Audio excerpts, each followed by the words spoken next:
So I think this is the first time that, at least for me, I've talked to you since the trade. So what was your initial reaction to the trade from Portland coming back closer to where you went to school, Virginia? And I was super excited. I feel like I'm coming back home.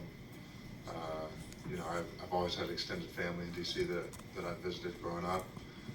Ended up coming to school here, an hour and a half down the road, and my wife is from Northern Virginia, so this is like a full circle moment for me to be able to play for the Wizards. It's a team I've always wanted to put the jersey on for, so I'm super excited to be here. And how excited are you to reunite with Anthony Gill? Very excited, man. He's a close friend, for the past 10, 15 years, so definitely another full circle moment for me. Christy Winter-Scott, Monumental Sports Network. With regards to the pace of play, and I know we've been discussing it today, but I'd just like to get your take on what that has felt like so far with the team, and stylistically what it looked like last year, and how that will maybe look a little different this season with you guys. Yeah, I came from Portland where we had a very young team like this one. A lot of young, really good athletes similar to this. We were playing really fast. And that was really my first taste of that really, sort of new age, fast-paced basketball. And it was an adjustment for me, but I adjusted and, got the hang of it. So coming here, it won't be fresh for me. I've had a little bit of experience having a year of it. So I'm excited to play that way. It's the way the game's going. At this point, you got so many young guys in the league. They're talented, they're big, they're athletic. For me, I think as a vet, it's going to be about being able to close games. Us being able to play like that for 3-4 quarters. Then when it becomes a possession by possession game, guys like me, JV, we're going to be able to slow down and make plays, be methodical, and being able to finish games. But until then, I got to pick up the pace and run with these young guys. Speaking of young guys, Malcolm, you were Rookie of the Year, your first year in the NBA. So what kind of advice have you been, first of all, have you had a chance to talk to any of the rookies on the Wizards yet, like Bub Carrington, those guys? Yeah, I've been here I've been here since the beginning of September. So I've been with them for the past month. And we've, I've built a good relationship with all of them, different types of relationships, but they're all great guys. They work. I'm excited to play with them. So we've had a lot of conversations. The one thing I've told them all is, this is a process. Be patient with yourself. You're not going to get it all in one day. You're not going to prove everybody wrong in one day. And enjoy it, because this is going to go by so fast. I remember coming into the league with Milwaukee and trying to prove myself. My eyes were wide and trying to take everything in. But now I'm in year 9 and fifth team, and it's still an adventure. But I've learned in my mind to allow the game to slow down, allow this time to slow down, and just enjoy every organization, every person I meet, enjoy every experience. Hi, Malcolm. Megan McPeak, Monumental Sports Network. You mentioned you've only been here for about a month, and already you've tried to ingratiate yourself into the community. It's something that you have done along with your wife in every city and every stop. Why is that so important to you, not just as a basketball player, but also as a human, to make sure that whatever city you're playing in, whatever name's on the front of the jersey, you're making sure that you're having that touch point with the community? Yeah, for sure. I just think it's a privilege to be able to play at this level, play in the NBA in this league. There are millions and millions of people that want to do what I'm doing and sit in this seat. So to not, give back, to not, influence the next generation, to use my, my platform to shed light on people that are struggling with certain things. I think it would be a missed opportunity. So as much as I can in every city, I try to find those groups of people that could use any type of my, whatever I'm willing to help with. I try to go to those communities and help.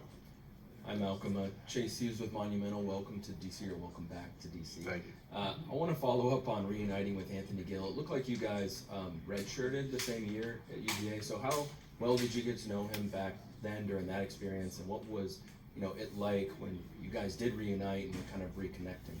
Yeah, I played my first year at UVA. Had a foot injury at the end of my freshman year. He ended up transferring in from South Carolina, so we did redshirt together.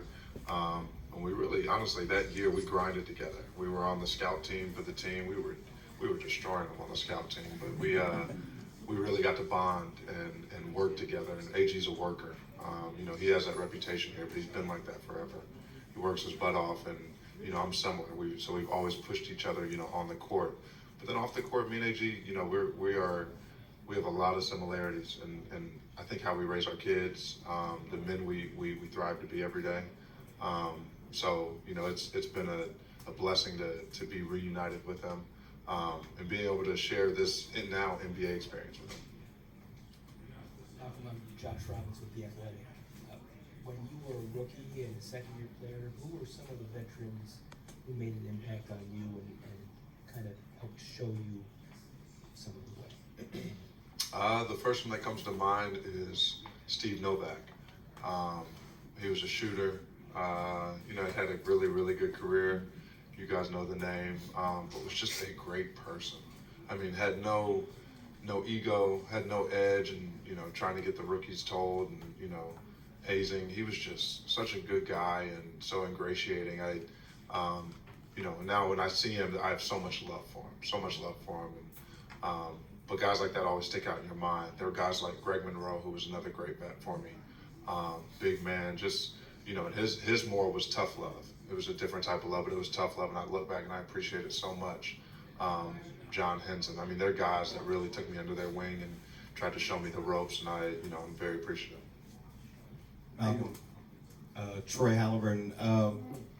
With one of your nicknames on Basketball Reference, literally being the president, how does it feel to be playing in DC during a presidential election? And as somebody who's been very much outspoken with things of politics nature over the years, do you consider yourself to be like a leader in the locker room when it comes to discussing political nature things? Man, it's a blessing to be back in DC. That's my nickname for sure. But I'm no expert on politics or social justice. I'm just someone that's passionate about it all. And as far as the locker room, I think politics can be such a sticky thing in locker rooms. I'm not someone that forces my opinion on anybody. I have an opinion, but it's not something you're going to hear often, especially politics, unless someone really wants to talk about it. I just think it can be such a divisive thing in the locker room. Everybody's entitled to their opinion at the end of the day, so I try to let people rock. How you doing, Malcolm? How you doing? Doing all right. Brandon Scott, Locked On Wizards. From the standpoint of a mentor, how excited are you with the opportunity to work with young guards like Jordan Poole and Bob Carrington? Super excited. Jordan is one of the best young talents we got in the league. He gets a lot of criticism, but you only get a lot of criticism when you're really, really good, and when you set a benchmark for yourself of excellence. And he's done that. So I'm excited to see him thrive this year in DC. Jordan, he works his butt off, man. He's excellent. His preparation is excellent. I've been really, really impressed with him. And he's also just a great dude. So I'm super excited to play with him. Bub, super competitive, wants to come in here, wants to eat, wants to grind, So those guys are going to be great. I'm super excited to work with them. I asked Corey Kispert about your ability to drive and kick and find shooters, and he said that you told him that you want to unlock his game this year.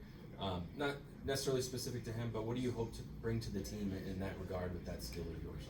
Yeah, when I got here, Coach Keith told me, just straight up, we need your ability to touch the paint. And I think over the years, I've been one of the best players in the league at touching the paint, just over and over, game in, game out. So I plan, I intend to continue to do that. And for guys like Corey especially, he shoots the ball, but Corey is way more of just a shooter. So being able to get him open, easy shots, and being able to kick the ball out to him so he can attack closeouts and get downhill and keep finishing the way he was finishing last season will really help his game. And just, for me, it's all about being a catalyst. Being the catalyst that sparks the movement, that sparks getting the advantage on the offensive end. Hey Malcolm, Heather McDonough, NBC4. I hate to, bring up a sad point today, but there was news that Dikembe Mutombo has passed away. I know that you, I believe, have done work with the Basketball Without Borders in Africa. Can you just share some of, your personal experience and what he meant to you and, the league, the world, honestly, as a whole? Yeah, I was on a trip with him a few summers ago in Africa, and I remember me and him just sat on the back of the bus. We were on the back of the bus, all the players, a lot of the guys were on, scattered throughout the bus. We were in the very back, and he just talked. He was such full of life and so many experiences, and just like a gentle giant. such a good person. He would just speak life into you, and he would be so honest and so real. I'll never forget our conversation on the bus. He was just he just struck me as someone of his stature, someone that does so much in the community, someone that gets so much attention, had such an amazing career, to be just, so personable, so humble, and such a good dude. He'll definitely be missed. It's a very, very sad day, but he's going to be missed. His impact is going to be missed all over the world. So, but he left his impact, he left his legacy for his kids and his wife. So, he was a beautiful person. Thank you for sharing that. Thank you. Hey Malcolm, Warren Trunker with the Washington Post. I wanted to ask, how do you maintain team morale and like a high energy level as you get into like the middle and the later parts of the season, especially if you're in the middle of a tough season where, losing streak, that kind of thing? I think, a lot of that is on us, is on the vets, to maintain that energy, maintain that focus, maintain that camaraderie. I think a lot of this has to do with what you're doing off the floor. When adversity hits and, you're having lulls during the season, or you're in a valley, what type of relationships do you really have? Are you guys going to split apart, or are you guys going to stay together?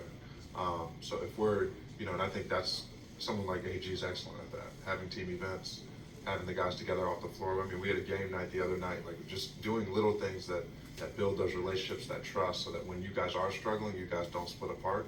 I think it's huge. So I think a lot of that, I put it on the vets to keep us together, to keep us positive, because it's going to be a long season. We're not the most talented team in the league. We have talent, and we're going to win some games, but we're also going to develop these young guys and make sure that we're building the right habits for the future, for the next 5 years.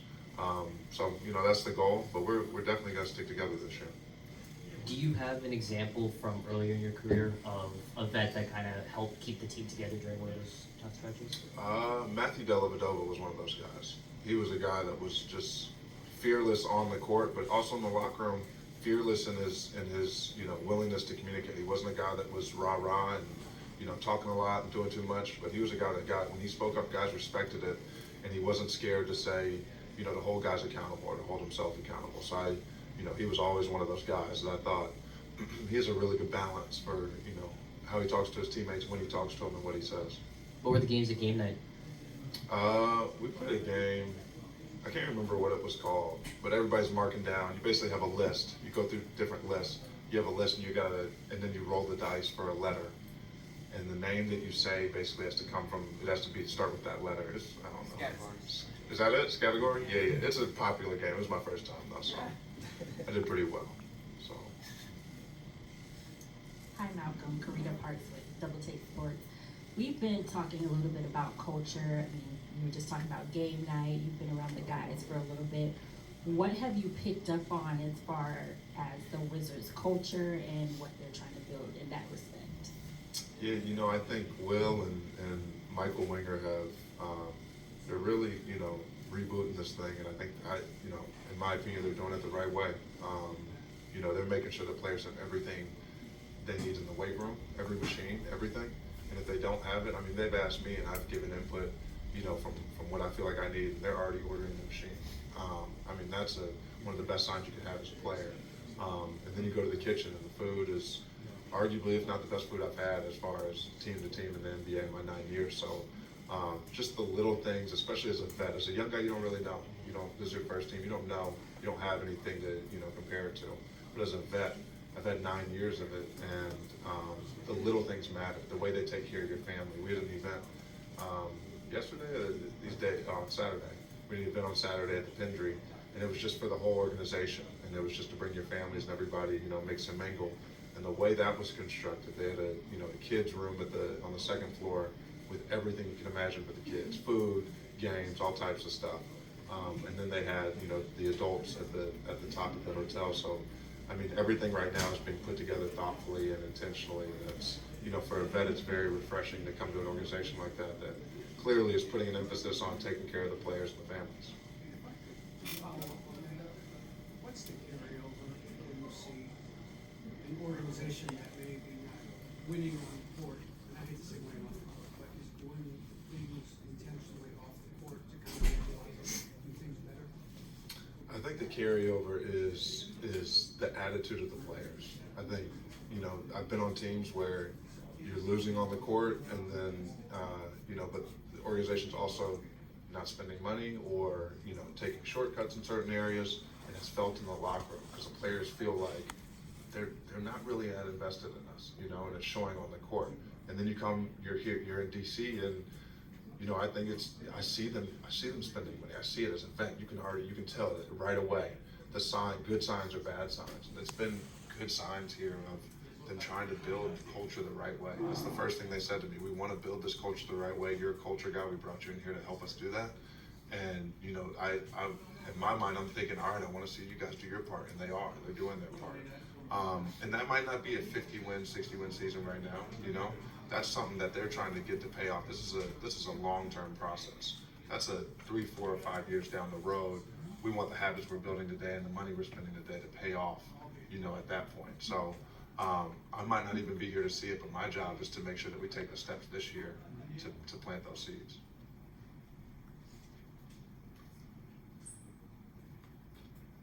Good.